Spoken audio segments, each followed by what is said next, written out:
오늘 설교 제목을 보고서 조금 놀란 분들이 있을지 모르겠어요. 교회와 국가의 관계다라는 것이에요. 오늘은 목회서신 강의 29번째 시간이고 다음 시간으로 목회서신 강해가 끝을 맺습니다. 따라서 목회서신, 즉 다시 말해서 바울이 그 디모데와 디도에게 보냈던 목회적인 편지의 맨 끝부분이라는 것을 우리가 쉽게 짐작할 수 있습니다. 편지 말미가 되면은 보통 안부를 묻거나 좋은 말을 통하여서 편안하게 하고 종결하는 경우가 대부분입니다. 바울도 보통 서신을 쓸 때는 그렇게 하기는 했습니다. 그런데 이 목회서신 끝부분에 느닷없이 사도 바울이 국가에 대하여서, 정치에 대하여서, 권력과 권세가에 대하여서 한 줄을 잠깐 언급하였습니다. 약간 생뚱맞은 좀 어이없는 내용이라고도 볼 수 있겠습니다. 바울이 목회적인 조언을 하는데 도움을 주었던 목회서신인데 왜 하필 그것도 맨 마지막 끝날 부분에 와서 국가 권력에 대하여서 언급을 했을까라는 거예요. 사실 바울이 관심을 갖는 것은 국가 권력은 아닙니다. 권력과 권세가들에 대하여서 말하기보다는 그들과의 관계를 우리가 어떻게 이끌어갈 것인가라는 거예요. 바울이 관심을 가졌던 부분은 바로 그것입니다. 그리스도인으로서 우리가 국가와 권력과 권세를 가진 사람들과 어떤 관계를 맺고 살아가야 하는가라는 것을 교훈했다라는 것이지요. 누구나 어떤 형태의 관계를 맺으면서 살아갑니다. 누구도 관계를 한 번도 맺지 않고 이 세상을 살아갈 수는 없는 것입니다. 태어나면서부터 우리는 가족 관계 속에 들어가는 것이지요. 부모, 자식 간의 관계가 시작이 되는 겁니다. 자라면서 친구 관계가 있는 것이고, 학교 가면은 선생과 학생과의 관계가 있는 것이고, 성인이 되면은 사회 속에서 다른 사람과 이웃과 직장 동료와 관계를 맺으며 살아가게 되는 것이지요. 따라서 신자들은 원하든 원치 않든 알든 알지 못하든 느끼든 느끼지 못하든 간에 모든 종류의 사람과 기관과 집단과의 관계와 소속감으로 인하여서 사람들이 힘들게 살아가게 됩니다. 우리도 인간관계가 중요하다는 것을 입에 달고 살아갑니다. 내가 직장인으로서 사회인으로서 이런 능력을 갖고 있다 할지라도 같이 일하는 사람과의 관계가 원만하지 못하면 삶이 피곤해요. 삶의 질이 달라지는 경우가 대부분이지 않습니까? 어떤 때는 내가 능력이 조금 부족하여도 다른 사람과의 관계를 잘 유지하고 이어간다면은 내 삶이 기쁘고 즐겁고 보람된다고 할 수 있을 것입니다. 그리스도인들은 그저 교회 안에서 옆에 앉아있는 교인과의 관계만으로 끝나는 것이 아닙니다. 우리는 교회 안에 있든 교회 밖에 있든 예배를 드리든 예배를 떠나든 간에 우리는 언제나 한 시민으로 살아가야 됩니다. 따라서 국가의 관계를 어쩔 수 없이 맺는 거예요. 우리가 태어나면서부터 우리 부모가 나의 출생을 행정당국에 신고하는 순간부터 우리는 국가와 관계를 맺는 것이에요. 내가 세상의 권력자들과 유명한 정치인들과 1대1로 맞대면할 기회는 거의 없습니다. 따라서 정치와 권력과 국가라는 엄청난 정부라는 기관과 내가 맞상대할 일은 거의 없을 것이에요. 그럼에도 우리는 한 시민으로 살아가고 한 국민으로 살아가고 한 주민으로 관계를 맺으며 살아가는 것입니다. 디도가 목회하는 그레데는 섬입니다. 섬이기는 한데 그레데 섬은 그리스 남쪽에 있는 큰 섬입니다. 제주도보다 4배, 거의 5배에 이르는 만큼 큰 섬이에요. 그러나 그 당시의 섬은 섬이에요. 요즘 웬만한 섬들은 다 육지와 다리로 연결이 돼서 말이 섬이지 실질적으로는 내륙과 동일한 관계 속에 살아갑니다. 그러나 2000년 전에 그레데는 먼 섬이에요. 배를 타고서 며칠을 가야만이 도착할 수 있는 곳이었어요. 섬이라는 그 먼 지역에서의 그들의 삶이 소외감을 느낄 때가 참으로 많이 있었을 것입니다. 더구나 그 당시에 그레데는 로마 제국의 통치를 받고 있었습니다. 다른 종족의 통치를 받고 있었다는 거예요. 다른 종족의 지배와 또 소외된 지역의 울분이 합쳐지다 보니까 그레데 사람들은 그 심성이 갈수록 난폭해지고 매우 이기적인 사람들로 변화되었고 나중에는 부도덕한 사람들로 유명세를 타게 됐습니다. 오늘 바울이 기록한 디도서의 1장 10절부터 12절의 말씀을 잘 보면은 그레데 사람들을 매우 폄훼하는 기사가 있습니다. 그레데 사람들은 게으르고 심성이 좋지 않고 이기적이고 말을 함부로 하고 거짓말장이고 게으름뱅이다. 바울이 그런 말을 다른 사람의 말이기는 하지만 인용하여서 썼습니다. 요즘 같으면 지역 차별이고 지역 폄훼라고 그래가지고 아마 난리가 났을 거예요. 그러나 바울이 이와 같은 그레데 사람들에 대하여 좋지 않은 평을 하게 된 이유는 디도를 위로하기 위함인 것이에요. 디도가 그런 사람들 사이에서 복음을 전하며 목회하는 것이 힘들고 괴롭다는 이야기를 듣고서 편지를 쓰면서 그레데 사람들은 원래 그런 사람들이었다. 네가 잘못한 것이 아니다 라는 것을 강조하기 위하여서 그러한 평가를 하였을 것입니다. 그런데 그 난폭하고 마음에 큰 상처를 입고서 큰 어려움 속에 살아가고 있는 그레데 사람들 중에서 소수가 예수를 믿고 교회를 다니기 시작했습니다. 기독교인이 되었어요. 신자가 되었습니다. 여러분 여기서 여러분들 가운데 독실한 타 종교인이었다가 오늘날 기독교인이 된 분이 있습니까? 종교를 바꾸는 게 쉬운 일이 아닙니다. 어떻게 보면 자기 삶의 전체를 부정하고 새로운 사람의 모습으로 살아가야 되는 것이에요. 수백 수천 년간 내려왔던 종교의 모든 것들을 버리고 새로운 종교, 그것도 소수 종교를 믿는다는 것은 보통 결심과 보통 결단이 아니에요. 가끔 어떤 분들이 저한테도 우리가 후원하는 그 말레이시아 선교사님에 대해서 왜 요즘 소식이 없습니까? 1년 되면은 그래도 예수를 믿겠다는 무슬림 교도들이 한두 명은 나와야 되지 않습니까? 그런 얘기도 없습니까? 그렇게 질문해요. 그분은 관심으로 질문한 거예요. 무슬림 지역에서 예수 한 명 나오는 게 어렵습니다. 세례받는 것은 더더욱 어렵습니다.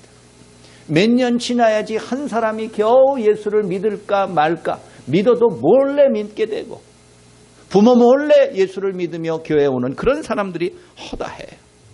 종교를 바꾸는 것이 매우 어렵습니다. 종교만 바꿉니까? 종교에 따라서 삶의 양식과 문화적인 배경도 딱 달라집니다.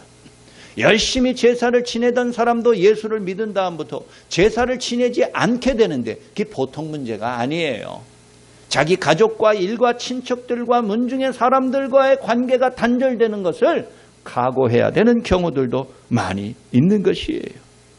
따라서 신자들 가운데는 몸만 교회를 왔다 갔다 했지 그 생각이나 몸에 배은 관습이나 문화적인 삶의 기준이나 이런 것들은 하나도 바뀌지 않은 그레데 사람들이 여럿 있었어요. 그냥 주일만 모일 때만 교회에 그냥 한번 오는 것이고 교회를 떠나면은 다른 예수 믿기 이전의 삶과 조금도 다름없는 삶을 살아가는 사람들이 여럿 있었다라는 것이에요. 그것 때문에 디도가 목회자로서 골치를 알았던 거예요. 그리고 그러한 디도를 위로해 주기 위하여서 바울이 선배로서 목회적인 선배로서 오늘 편지를 쓰게 된 것입니다. 어떤 사람들은 그 언행이 아주 난폭하고 예전의 모습을 조금도 바꾸지 않음으로써 교회를 위태롭게 만들기까지 했습니다. 바울이 편지 말미에 오늘 3장 1절 딱 한 번 국가 권력자들에 대하여서 언급을 했습니다마는 뜬금없이 통치자와 권세자들에게 너희들은 복종하라 라고 한 이유도 바로 여기에 있는 것이에요. 그레데 사람들 중에서 예수를 믿기는 믿었는데 여전히 그 말하는 것과 행동하는 것이 과격하고 지나치고 극단적이어서 국가와 정부와의 권력 있는 사람들과의 관계가 원만하지 못한 경우들이 많았어요. 그로 인하여서 불똥이 교회 안에까지 튀어들어와서 교회에 많은 어려움들이 생기게 된 것입니다. 그래서 바울이 오늘 뜬금없이 느닷없이 정치에 대하여서, 국가 권력에 대하여서, 정부에 대하여서 딱 한마디 한 것입니다. 여러분, 기독교인이 되었다고 그레데 사람들이 주민등록이 말소되는 것이 아니지요.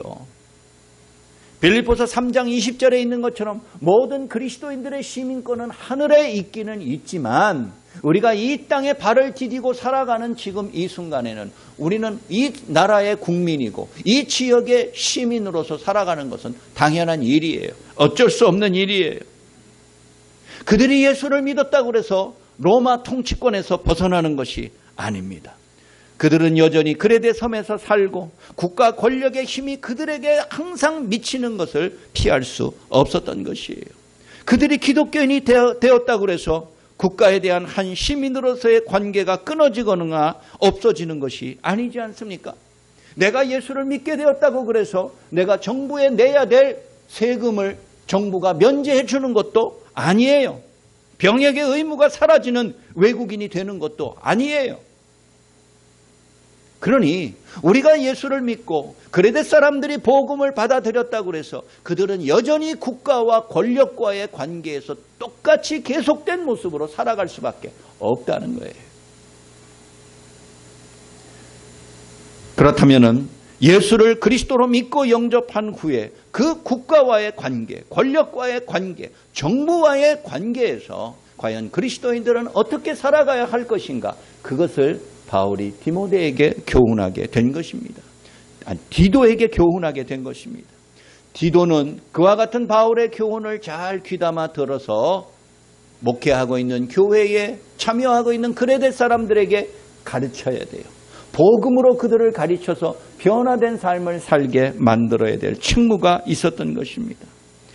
바울은 오늘 여기 비록 한 절에 불과하지만 한마디로 말해서 국가 권력과 권세 맡은 자들에게 복종하고 순종할 것을 가르치라고 명하였습니다. 권력에 아부하라는 말인가요, 여러분? 우리 한국 사람들은 좀 그런 것이 많이 있어요. 저를 포함한 우리 모든 한국인들은 대부분 그래요.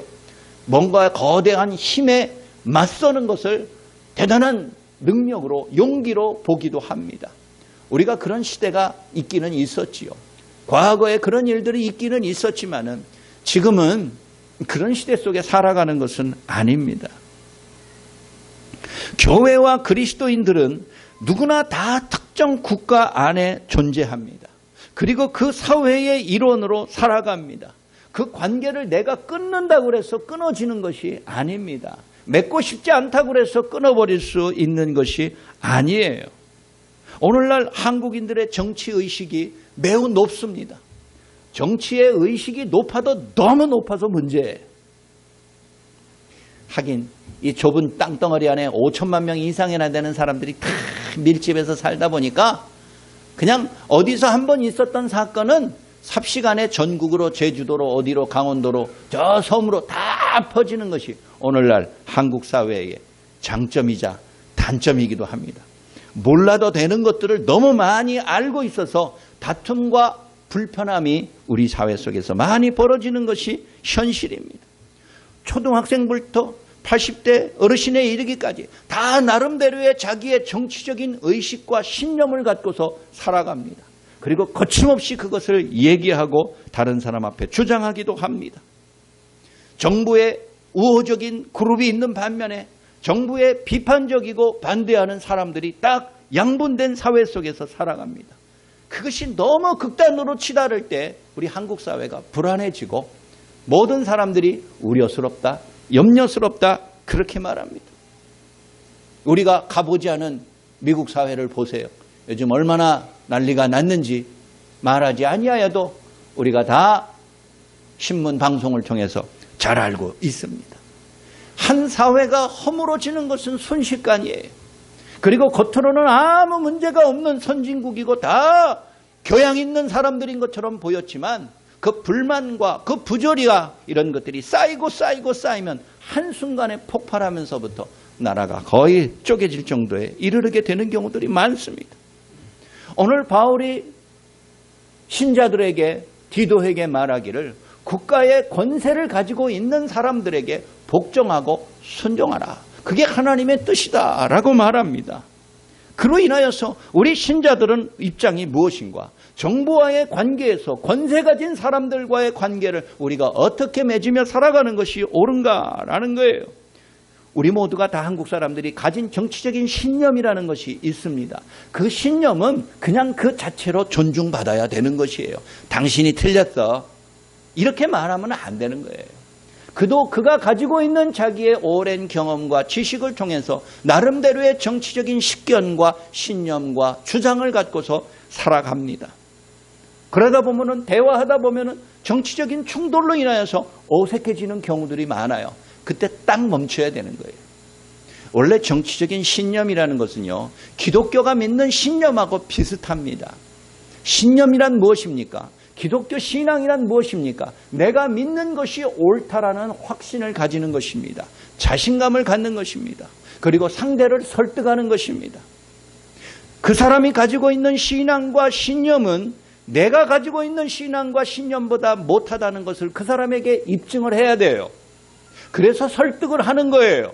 그래서 그 사람이 내 말을 듣고서 당신이 믿는 신념과 신앙이 더 올바라 보이네. 그래서 나에게 조금씩 동의하고 그래서 내 편으로 끌어들이는 거예요. 그러나 요즘 그게 어디 쉽습니까? 신앙으로 접근하여서 상대방을 말로 이길 수 있는 사람은 아무도 없어요. 내가 아무리 많이 배우고 상대방이 아무리 못 배웠다 할지라도 말로서 논리로서 그 사람의 신념을 바꾸는 건 거의 불가능해요. 우리 현실이 그래요. 그러니 말로 싸우면 안 되는 거예요. 정치적인 신념을 주장하고 자기의 생각을 상대방에게 설득을 할 수는 있겠습니다. 그러나 상대가 설득당하지 않으면 그걸로 끝내야 되는 거예요. 그냥 존중해 줘야 되는 것이에요. 그것이 성숙한 신자의 정치의식이라고 말할 수 있는 것입니다. 우리 모두는 정부와 관계하며 살아갑니다. 제일 가까운 주민센터에 가서 그 공무원들을 대할 때도 일종의 행정 권력을 가지고 있는 사람과 우리가 관계를 맺으며 살아가야 됩니다. 들어갈 때부터 총을 차고 들어갈 수는 없는 거예요. 작은 것에 큰 소리 치면서 다 책상을 뒤집어 엎을 기세로 싸우면 될 일도 안 된다는 걸 우리 모두 잘 알아요. 그러면 어떻게 해야 되느냐? 합법적으로 선출되거나 임명된 권세자들에게 복종해야 된다는 거예요. 정당하게 선출된 권력과 임명된 사람에 대하여서는 복종하고 순종하고 그 뜻에 따르는 것이 결국은 내 이익에도 부합되는 것입니다. 한국 사회는 공권력이 너무 좀 약해요. 경찰들이 목소리 큰 사람 앞에서는 쩔쩔매는 경우를 저도 몇 번 봤어요. 미국 같으면 그냥 총으로 바로 쏘지는 않아도 위협은 합니다. 손이 벌써 다 경찰들은요 총 있는데 딱 이렇게 가 있어요. 오른손에. 미국 경찰들이 도로를 지나가다가 차를 세웁니다. 그러면은 꼭 왼손으로 창문을 두드립니다. 똑똑. 오른손은 벌써 총에 이렇게 딱 손이 가 있어요. 왼손으로 두드려서 창문을 조금 내리라 그러고, 그리고 대화를 하다가 문제 있으면 문을 열고 바깥으로 나오라고 그래요. 손은 항상 오른쪽 허리에 이렇게 가 있습니다. 살벌합니다. 미국 가서 운전하실 때 조심하세요. 한국처럼 문제 있을 때 벌컥 문 열고 밖으로 나왔다가는 끝장나는 수가 있어요. 아무튼 공권력이라는 것도 나름대로의 정당한 권력을 위임받은 사람들이에요. 그가 자기의 이익을 위하여 불법을 행한다면 모를까, 그렇지 않을 때는 거기에 복종하는 것이 나에게 유익된다는 것을 알고 인정해야 되는 거예요. 권세자들이, 권력자들이 쿠데타로 억지로 권세를 얻었거나 불법을 저지른 권세자들이 아니라면 그들의 통치와 정치에 순복하는 것이 하나님의 뜻이다라는 것이에요. 교회와 신자가 국가 권력이나 정치 권세자를 대하는 태도와 자세에 대해서는 바울이 로마서 13장에 너무 자세하게 설명을 해 주었어요. 한번 우리 찾아볼까요? 여러분, 로마서 13장은 찾아봐야 되겠어요.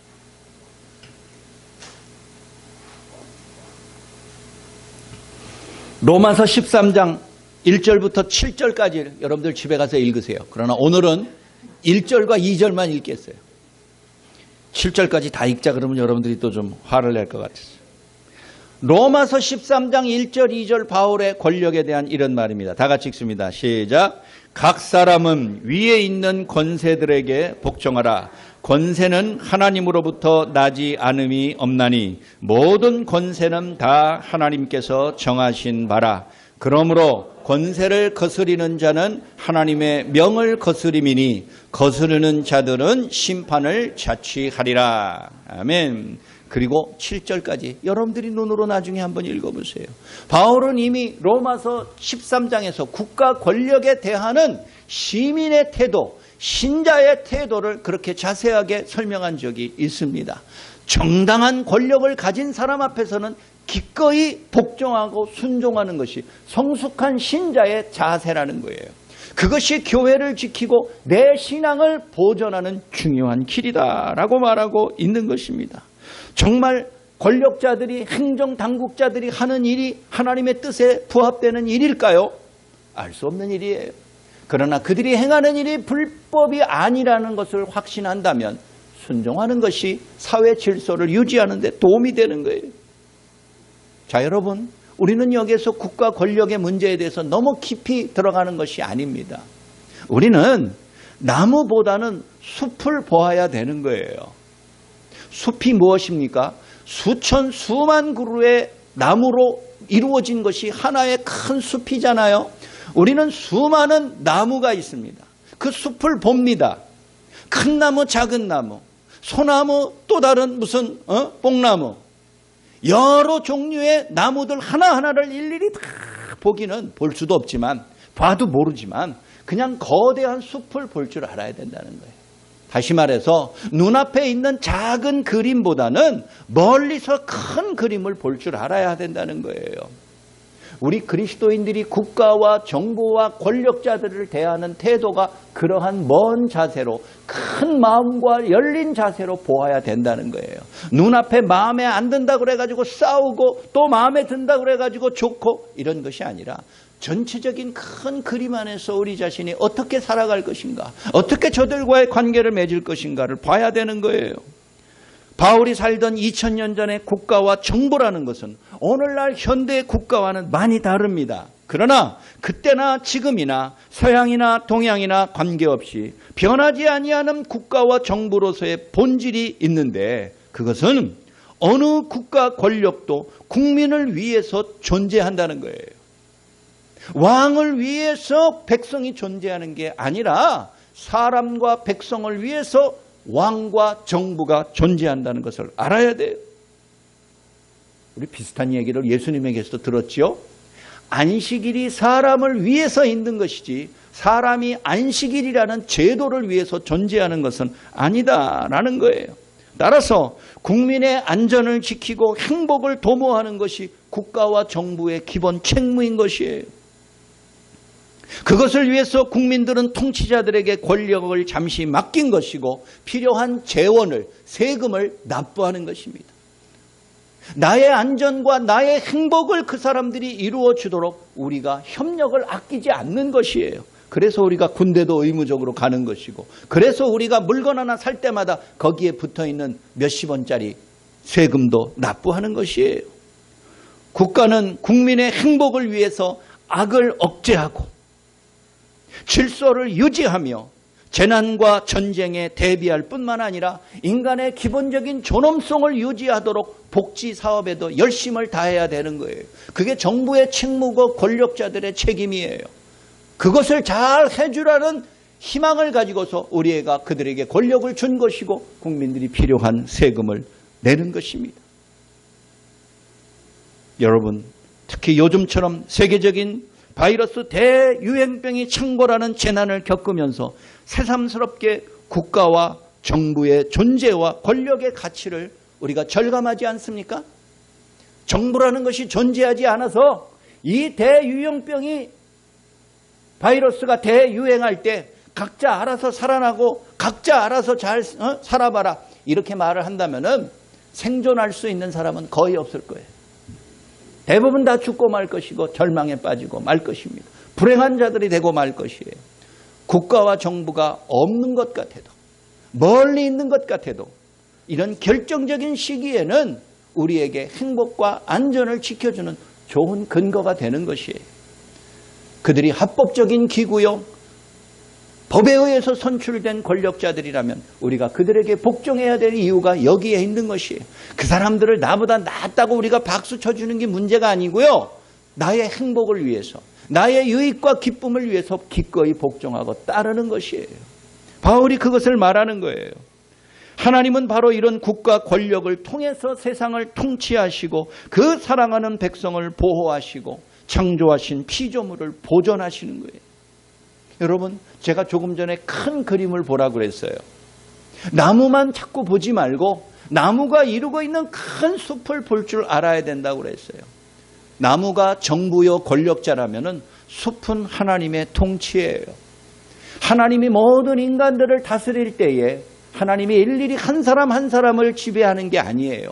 국가와 정부와 권력이라는 제도를 통하여서 하나님이 그 사랑하는 세상을 다스리고 백성들을 통치하시며 피조물을 보존하신다는 거예요.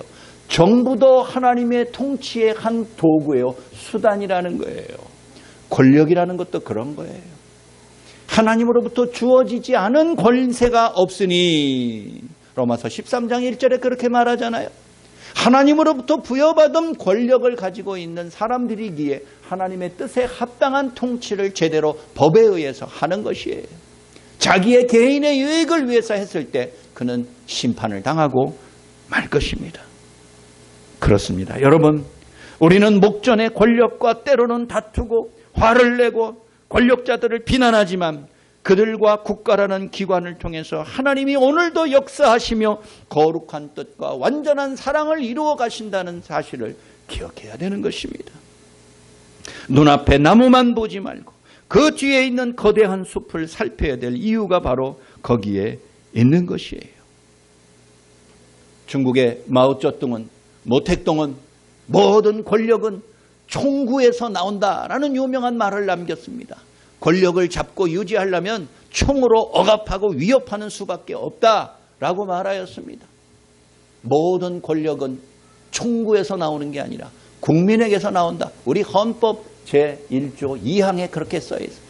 대한민국은 민주공화국이고 모든 권력은 국민에게서부터 나온다. 국민에게서부터 위임받지 않은 권력은 오래가지 못해요. 정당성이 없어서 쉽게 허물어지고 두고두고 비난을 받을 것이에요. 하나님은 그러한 정보와 국가 권력을 통해서 세상을 통치하시고 악을 억제하시고 선을 증진시키시고 질서를 유지하여서 모든 인간들이 공평하게 유익을 얻도록 하나님이 만드는 거예요. 그러니 국가 권력자들에게 복종하는 것이 하나님의 뜻이라는 거예요. 많은 권력자들이 그 권력과 힘이 국민들에게서부터 나오는 것인 줄 비로소 알고 귀 기울일 때에 그 사람들이 오랫동안 힘을 유지할 수 있는 것입니다. 오늘날 한국 사회의 정치적인 현실에 대해서 많은 사람들이 우려하고 근심합니다.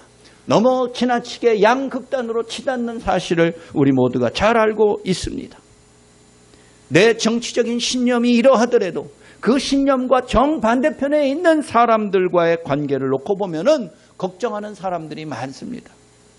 무엇보다도 우리 그리스도인들과 교회가 사회적인 혼란과 분열에 기름을 끼얹는 것이 아니라 오히려 화해와 관용의 모범을 보여야 된다는 것을 바울이 오늘 말씀을 통해서 강조하고 있는 것이에요.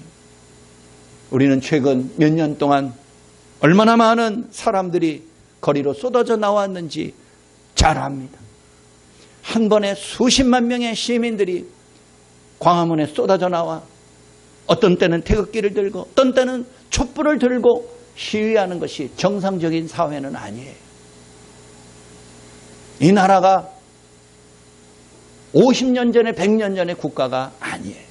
충분히 시민의식이 성숙돼 있는 것을 알아야 돼요. 내 마음에 들지 않는 것이라 할지라도 극단적인 행동을 하는 것은 우리가 우리 몸을 해치는 것이나 마찬가지예요. 정부를 무너뜨리고 권력자를 내쫓는 것만이 최고의 길은 아닙니다. 그것이 우리에게 더 큰 해를 가져올 때도 있는 것이지요. 권한과 책임을 부여한 권세자들에게 기회와 시간을 줘야 되는 것이에요. 국가와 국민을 위해서 봉사할 수 있고 자기의 능력과 합법적인 권한을 잘 행사할 수 있는 시간을 줘야 돼요. 기회를 줘야 되는 것이에요. 그래도 그 사람들이 소임을 다하지 못하거나 부패한 모습으로 살아갈 때에 국민들은 투표로서 선거를 통해서 심판하면 되는 것입니다. 오히려 그리스도인들은 선거에 더 적극적으로 참여해야 돼요. 각종 시위에 나가서 목소리를 높이는 일보다는 선거에 빠짐없이 동참하여 국민 다수의 뜻이 어디 있는지를 분명하게 보여주는 것이 더 중요한 것입니다. 목소리 큰 사람들 몇 사람이 앞에 있으면 뒤에서 침묵하는 다수도 다 그 사람과 동조하는 것처럼 보여요. 그래서 착각을 일으켜요. 국민들의 여론을 왜곡하는 것이에요. 그러나 투표장에 가서는 다 자기의 신념과 확신을 가지고 선거합니다. 투표합니다. 그래서 국민 다수의 뜻이 어떤 것인지를 권력자들과 정부가 알고서 그거에 맞추어서 변화된 모습을 하도록 이끌어가는 것이에요. 그것이 우리 모두에게 이익이 되는 일이에요. 나와 반대되는 사람이 소수라고 해서 그들을 징계하고 심판하는 데 우리의 관심이 가 있다면 결국은 그 모든 손실이 내게로 다 마지막에는 돌아오고야 마는 것입니다. 바울이 이와 같은 말을 한 이유를 우리 모두 짐작합니다. 그레데인들은 과격했습니다. 그들이 소외받은 사람들이요, 타 종족에게 지배를 받는 울분이 다 합쳐지다 보니까 그것이 쌓이고 쌓여서 걸핏하면은 폭동을 일으키고 다른 사람과 싸우고 수많은 악행과 범죄를 막 저질러도 당연하게 여겼던 사회가 그레데 2000년 전의 모습이었어요. 그 사람들은 사회를 파괴하고 행정당국을 마비시키며 기분은 좋을지 모르겠어요. 그러나 가난하고 힘없는 사람들이 도움을 받을 기회를 박탈해버리고 말았어요. 행정당국이 다 뿔뿔이 흩어지고 문을 닫았는데 무슨 도움을 받겠어요? 그뿐인 줄 아세요? 그런 사람들의 그와 같은 자기 자신의 인간적인 욕망으로 인하여서 교회에도 큰 어려움을 겪었어요. 그런 사람들 가운데 예수 믿는 사람들이 있었을 때 교회가 문을 닫아야 돼요. 행정당국으로부터 말할 수 없는 핍박과 박해를 받았어요. 예수 믿는 사람들이 죄 없이 끌려가고 교회당은 불타서 없어져 버리는 일들이 지금도 많이 있지 않습니까? 그리스도인으로서 살아간다는 것은 예수 믿는 옆에 있는 신자와의 관계만 잘하면 만사가 형통하다는 뜻이 아닙니다. 우리는 그리스도인이요, 한 국민이에요. 한 시민으로 살아가는 것이에요. 그건 어쩔 수 없는 거예요. 내가 선택할 수 있는 것이 아닙니다. 정해진 것이에요. 그렇다면 정부와의 관계에서, 권력과의 관계에서 그리스도인으로서, 한 시민으로서 어떤 관계를 맺으며 살아갈 것인가? 오늘 바울이 그렇게 교훈한 것을 귀담아 들을 때 우리의 신앙생활도 거기에 영향을 미치게 되는 것입니다. 사랑하는 여러분, 오늘 바울이 마지막 2절에서 디도서 3장 2절에서 이렇게 말합니다. 아무도 비방하지 말며 다투지 말며 관용하며 범사의 온유함을 모든 사람들에게 나타내라. 우리 그리스도인들은 어떤 면에서든 간에 너무 과격하면 안 됩니다. 극단적인 행동을 하면 안 됩니다. 그렇게 해야 될 때가 있을런지는 모르겠어요. 나라가 내일 모레 당장 망한다면은 너도 나도 총을 잡든가 뭘 극단적으로 해야 될 때가 있겠죠. 그러나 그런 일들은 거의 현대사회에서는 일어나지 않아요. 우리 그리스도인들은 너무 큰 소리 내지 말아야 돼요. 너무 과격하게 남과 다투지 말아야 돼요. 오만하게 내가 혼자 아는 것인 양 자랑하지 말아야 돼요. 우리는 온유한 마음을 가지고 이웃을 대해야 된다. 바울은 그렇게 말하고 있습니다. 그리고 관용을 좀 베푸세요. 관용. 상대방이 좀 마음에 안 드는 말과 행동을 했어도 그냥 좀 받아들일 줄 알아야 돼요. 내 적성에 안 맞는다고 해서 그 사람을 배척하기 시작하면은 내 주변에 웬만한 사람들은 다 도망가고 말 것이에요. 관용의 마음을 그리스도인들은 가져야 돼요. 예전에는 그렇지 못했다 할지라도 예수를 믿은 다음부터는 한 시민으로서 관용의 마음을 갖고 이웃을 대하고 예수 안 믿는 사람들도 그렇게 대해야 돼요. 다투지 말아야 돼요. 어떤 버스 안에서 두 사람이 큰 소리로 싸웠다고 그래요. 버스 운전사가 너무 화가 나가지고 소리를 질렀다는 거예요. 여기가 교회인 줄 아냐고. 왜 그렇게 큰 소리로 싸우냐고. 그냥 농담인 줄 알았는데 근거가 있는 이야기예요. 사실일 가능성이 높아요. 큰 소리로 과격하게 행하는 것이 우리 그리스도인들의 복음에 도움되지 않습니다. 예수 안 믿는 그 버스 운전사는 큰 소리 지르는 거는 교회밖에 없는 걸로 그렇게 알았는가 봐요. 그 부끄러운 일이에요. 교회에서 목사가 큰 소리를 낼 수밖에 없지만 목사 말고 아닌 사람들은 큰 소리는 좀 내지 마세요. 저도 마이크 없을 때는 큰 소리 안 냅니다. 오늘 여기에서 다투지 말라고 그랬어. 싸우는 걸 자랑으로 여기는 사람들이 가끔 있어요. 남에게 지나치게 따지고 상대방에게 지나치게 공격적으로 적의감을 가지고 적대감으로 대하고 그런 것들은 자랑할 만한 일이 아니에요. 똑똑하고 유능하다는 증거도 절대 아닙니다. 오히려 말 많이 하지 말고 온유한 마음을 갖고 상대방의 말에 잘 경청을 하고 마음에 안 들어도 그냥 원하는 대로 받아주세요. 관용을 좀 베풀라고. 용서하고 용납하는 게 중요해요. 그게 우리 그리스도인으로서 한 시민으로서의 자세다. 성경은 그렇게 말하고 있습니다. 참된 복음과 진리를 믿는 자들은 온유와 관용을 자랑과 미덕으로 여겨야 하는 것입니다. 교회가 있는 곳에 사랑이 넘치고 그리스도인들이 가는 곳에 평화가 있다라는 것을 예수 안 믿는 사람들에게 보여줘야 돼요. 실증하셔야 되는 것입니다. 오늘 말씀을 마치고 정리하고자 합니다. 한때 교회에서는 정치와 멀어지면 멀어질수록 국가가 행정당국이 하는 일에 관심을 안 가지면 안 가질수록 더 신령한 사람이 된다 이렇게 가르친 적이 있습니다. 사실이 아닙니다. 우리가 정치에 관심을 안 갖는다고 해서 내 신앙이 더 성숙해지고 더 멋져지는 것 절대 아닙니다. 정치에 관심 가지세요. 다 주목하여 여러분들 가지세요. 나름대로의 신념과 확신을 갖고서 다른 사람과 대화도 하세요. 그러나 다투는 정도까지는 가지 마세요. 다툴 기미가 보이면 내 편에서 딱 멈추고 다음에 얘기하고 다른 얘기합시다. 그렇게 확인해야 되는 것이에요. 우리 모두는 권세로부터 자유로울 수 있는 사람은 아무도 없습니다. 우리 모두 한 시민이고 납세자이고 투표하는 유권자 아닙니까? 정치와 무관한 사람은 아무도 없어요. 인간은 정치적인 동물이에요. 우리가 행하는 행위 하나하나가 더 넓은 의미로 보면 다 정치적이라고도 볼 수 있습니다. 그러나 다투고 싸우고 상대방을 제압하려는 목적을 가지고서 대하지 말고 말하지 말고 관용과 온유의 마음을 가지고서 상대방을 대하고 불의에는 분연히 일어나고 투쟁해야 되겠지만 불의하지 않은 합법적인 일에 대해서는 기꺼이 복종하고 용납하는 것이 그게 교회를 교회답게 신자를 신자답게 빛내는 길이라는 것을 알아야 됩니다. 예수 믿는 사람들이 가는 곳에 다툼이 있고 목소리 큰 거 있고 자기들 이익만 차리는 족속들이다. 이렇게 비난받는 시대가 되었으면 우리 옛 전도하는 거 포기해야 되는 거예요.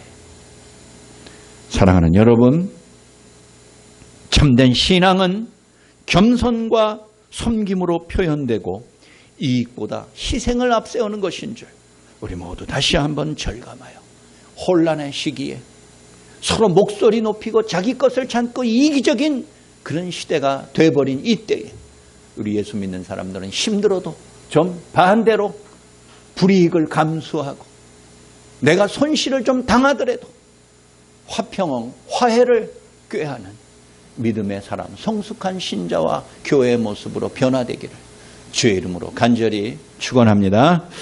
자비로우신 아버지 하나님, 은혜와 사랑을 감사합니다. 우리에게 복음을 주신 것은 구원을 받게 하기 위함이기도 하지만 구원 이후